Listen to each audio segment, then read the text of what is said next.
কবরের মধ্যে রাখা হয়। কবরের মধ্যে রাখার সাথে সাথে কবরের দুই পাশ দিয়ে কবরের মাটি এমন ভাবে চাপ দেয়, চাপ দেওয়ার সাথে সাথে এক হাড্ডি আর এক হাড্ডির মধ্যে ঢুকে যায়। কি মনে করেন আপনি? খাম্বারে দুই হলো, কবরের মধ্যে আগুন লাগাইয়া দেওয়া হবে। এমন চিন্তা মারবে, ওই আগুন শুধু একদিন দুই দিনের জন্য নয়, কিয়ামত দিবস পর্যন্ত ইসরাফিল আলাইহিস সালাম সিংহায় ফুৎকার দেওয়ার পর্যন্ত এই শাস্তি অনবরত কবরের মধ্যে আগুনের মধ্যে নামাজে চলতেই থাকবে। যেরকম নাউজুবিল্লাহ। মুসলমান ও বন্ধু, আমরা ফিরে আসি, আমরা আল্লাহকে চিন্তা দেই।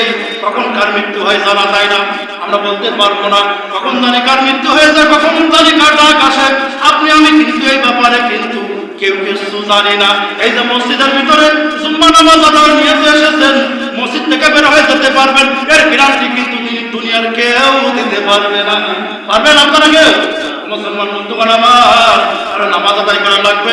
3 নম্বর যে শাস্তিটা হবে, কবরের মধ্যে বিরাট বড় একটা সাপ কবরের মধ্যে দিয়ে দেওয়া হবে। এই সাপের চোখ হবে আগুনের চোখ। কিসের হবে? এই চোখটা হবে আগুনের চোখ, আর তার নখ হবে লোহার নখ।